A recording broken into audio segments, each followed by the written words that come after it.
खिदमत करनी है।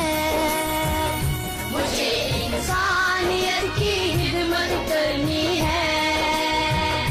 मुझे ईदी सा बनना है। मुझे ईदी सा बनना है। मुझे ईदी सा बनना है। मुझे ईदी सा बनना है। मुझे इंसानियत की खिदमत करनी है। मुझे इंसानियत की खिदमत करनी है।